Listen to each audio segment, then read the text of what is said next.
troisième. Oups, petit café, on est au Café Gab, nous. Frédéric Moreau, un expert en agilité, sa société Pôle Média. Digital. Excuse-moi, quand j'ai dit Pôle Média, Pôle Digital. Expert en agilité, il nous fait découvrir des livres. On en avait 2 en anglais. Cette fois-ci, on va en avoir 2 en français, en direct du Café Gab sur la rue Saint-Laurent. On baisse le ton parce que là, on parle trop fort, parce qu'on devient trop enthousiasmé. L'agilité, c'est tellement hot. Alors là, on va proposer 2 livres en français, dont d'une québécoise. Alors, je te laisse décider, tu nous présentes ces 2 ouvrages-là.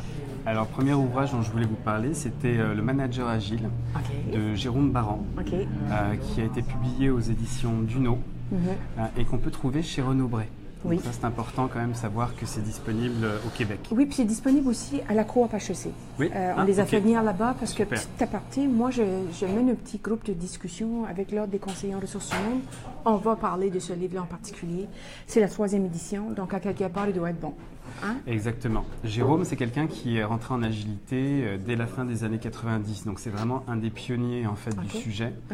Et en fait, ce qui s'est passé, c'est qu'en 2006, il était en train de publier son premier livre, justement, première édition du Manager Agile, quand Schneider Electric est venu le voir pour lui demander en fait, de mesurer l'agilité de 15 000 personnes. Parce que l'entreprise, à l'époque, une entreprise française, voulait détacher en fait, l'entité française d'une entité mondiale. À l'époque, c'était une seule et même entité. Et donc, le président de l'époque avait ce mot-clé en tête, agilité. Il ne savait pas trop exactement ce que ça voulait dire, mais intuitivement, il s'est dit, bon, moi, j'ai besoin d'avoir un expert qui évalue comment est-ce que je vais pouvoir... comment est-ce que cette équipe de 15 000 personnes est agile. Et donc Jérôme a commencé d'abord avec un étudiant à développer un premier modèle. Qu'ensuite il a perfectionné en fait avec sa cofondatrice Jocelyne De Glen, qui est une psychosociologue, psychomotricienne. Donc ils ont développé en fait un outil psychométrique. Et surtout ce qui est intéressant, c'est le modèle en fait que Jérôme a introduit.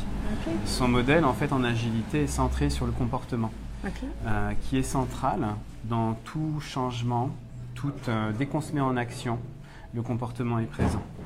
Donc on ne parle plus de personnalité, on parle vraiment de la façon dont les personnes, les équipes vont se comporter face à de la turbulence, face à du changement, à de la complexité. Et son modèle en fait part du principe que le sujet, en fait l'agilité en réalité n'est pas vraiment un sujet. C'est une discipline. Le vrai sujet, c'est la performance. D'accord ? C'est ça qui nous intéresse. C'est ça qui intéresse les entreprises. Les entrepreneurs, les dirigeants doivent aimer ça. Oui, mais c'est vraiment... L'agilité, c'est... Voilà, c'est pas... on ne fait pas de l'agilité pour faire de l'agilité. Non.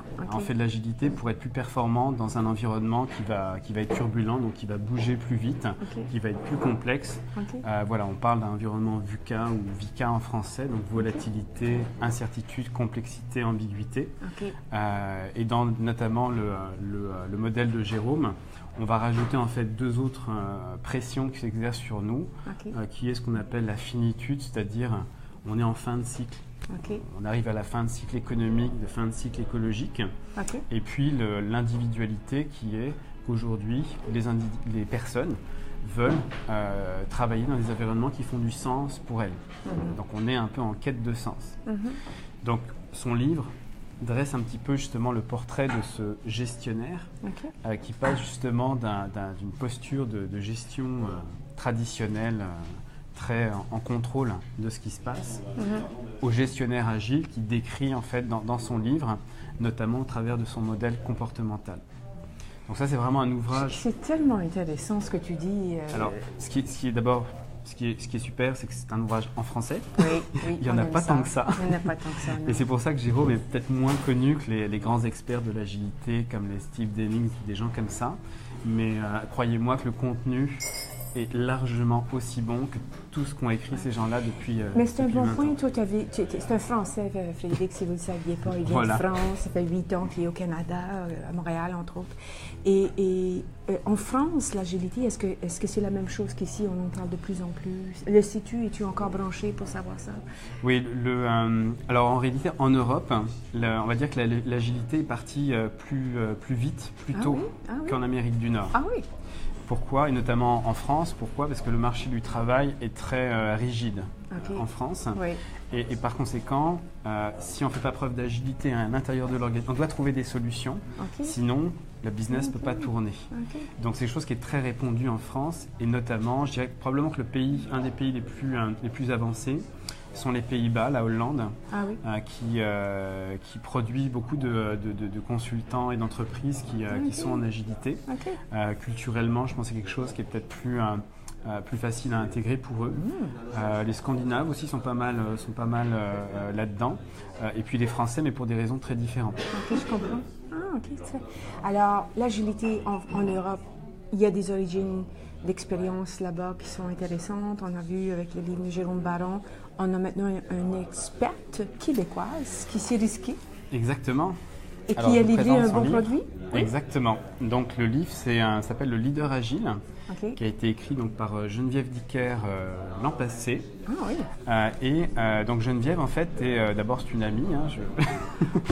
On n'a pas de problème avec ça. Mais c'est le seul livre publié au Québec qui parle vraiment d'agilité au niveau du leadership. Et Geneviève est une coach professionnelle, une coach ICF. Et elle s'est formée en fait à l'agilité comportementale. Et donc elle a intégré en fait dans ses pratiques de coaching le modèle notamment de Jérôme Baran sur le comportement. Ce qui fait que ce qui est très intéressant dans sa pratique, c'est qu'elle va utiliser ces outils de coach classiques, on va dire, qui travaillent principalement sur l'être, sur le savoir-être. Et elle va travailler également avec ses clients sur le savoir agir, ce qu'on appelle l'agir ensemble. Et donc, elle a publié cet ouvrage pour justement, qui est un ouvrage très pratique. J'allais dire, regardez, ça vous le dit tout de suite, 6 capacités à développer pour le leader qui veut transformer son leadership et la performance de son équipe. Tout de suite, on sait que c'est pratique. Et c'est petit, et on le voit aussi juste à feuilleter le livre, que c'est là pour vous amener à le découvrir, à l'expérimenter, c'est ça?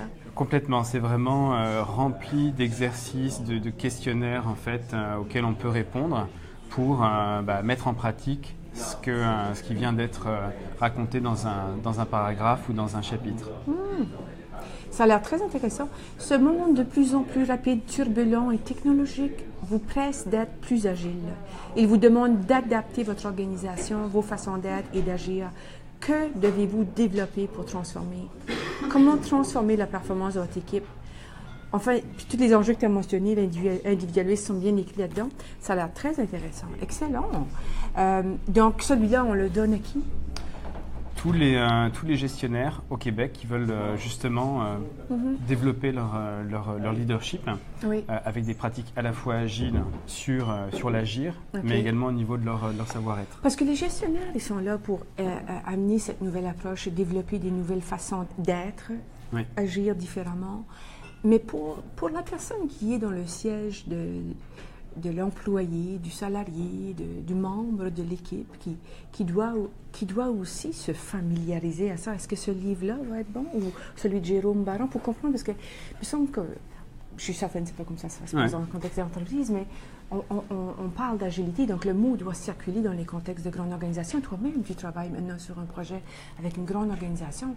Donc les gens doivent être curieux de qu'est-ce que c'est l'agilité. Est-ce que le niveau d'appréciation de cette nouvelle méthode est assez élevé maintenant dans les entreprises ou est-ce que celui-là, celui de Geneviève ou celui de Baron pourrait servir aux employés qui vont, entre guillemets, vivre l'expérience de l'intégration de ces approches-là? Alors oui, c'est sûr que n'importe qui est à l'intérieur d'une transformation dans une organisation et qui s'intéresse justement à qu'est-ce qui se passe, pourquoi est-ce qu'on fait ça, peut lire à la fois l'ouvrage de Geneviève et l'ouvrage de Jérôme Baran pour en effet comprendre qu'est-ce que l'organisation essaye de faire. Je vais devenir agile, moi ça veut dire quoi? Il me semble que moi, si je vivais cette expérience-là, je voudrais en apprendre davantage. J'imagine tous les membres de l'association d'Agile Montréal. J'imagine qu'il y a plein de vulgarisation sur le site web et tout ça. On va faire un petit coucou à Agile Montréal. Je sais que le PMI Montréal aussi a des contenus là-dessus. Donc si vous êtes un employé dans une organisation, puis tout d'un coup le mot agile fait partie de vos discussions au café, ben nous on vous recommande recommande le leader agile de Geneviève Dicker. Oui. On vous donne aussi en recommandation le manager agile qui va vous permettre de comprendre ce que votre gestionnaire va essayer de faire. Voilà. Et puis, autre information également, oui. Il faut savoir qu'il y a une communauté de facilitateurs en transformation des entreprises à Montréal qui s'appelle facile.co.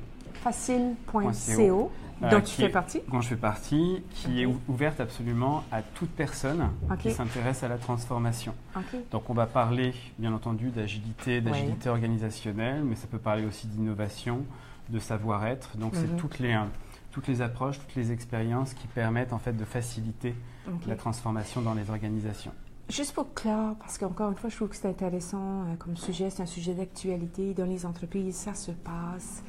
Est-ce que tu peux me donner quand même des témoignages ou ton impression de comment les gens qui maintenant, qui doivent, comme je te disais, la personne que je décris, là, qui tout d'un coup fait partie d'une équipe agile, comment ils vivent ça? Parce qu'on interpelle vraiment l'individu, la façon que tu parles, la façon que tu communiques, la façon d'exprimer tes besoins, tes craintes et tout ça. On est à un niveau humain, là, on n'est plus dans la poutine administrative ou de gestion ou quoi que ce soit. Comment les gens réagissent avec ça? Il faut les accompagner en fait dans ce changement parce que quelqu'un qui a travaillé pendant 20 ans dans un environnement très contrôlant va avoir forcément plus de difficultés à faire ressortir en fait l'élément naturel en fait au fond de lui, qui est sa propre autonomie, sa propre liberté de penser, de proposer et d'agir, qui a été enfouie quelque part. Donc le groupe en fait, la première chose qu'on fait quand on rentre dans une équipe agile, c'est qu'on redéfinit ce qu'on appelle le cadre de la coopération. Moi j'appelle ça le cercle de la coopération, c'est-à-dire que on redéfinit non seulement c'est quoi l'objet de l'équipe, pourquoi est-ce qu'on est là, c'est quoi le mandat, c'est quoi la notion de temps, on dispose de quel temps pour faire ça, c'est quoi les ressources humaines et techniques et technologiques dont on dispose pour faire ce qu'on a à faire. Et puis le dernier élément qui est le plus important, c'est celui qu'on oublie le plus souvent, c'est quelles sont les règles de coopération au sein de l'équipe, c'est-à-dire comment est-ce qu'on travaille ensemble. Qu'est-ce qu'on s'autorise à faire, à pas faire? Qu'est-ce qu'on s'autorise à dire, à pas dire? En tout cas, je trouve ça extrêmement intéressant. Merci beaucoup, Frédéric. Donc, on vous encourage à faire la lecture de ces ouvrages-là si l'agilité vous intéresse. On a mentionné quelques références et sur le site du club, on va mettre en lien les références pour les ouvrages. La référence aussi à Frédéric qui nous a accordé presque 1 heure de son temps ce matin dans un magnifique café qui s'appelle le Café Gab sur la rue Saint-Laurent à Montréal. Donc, soyez agiles, soyez heureux. On peut-tu dire ça? Absolument. Ciao! Merci. Merci.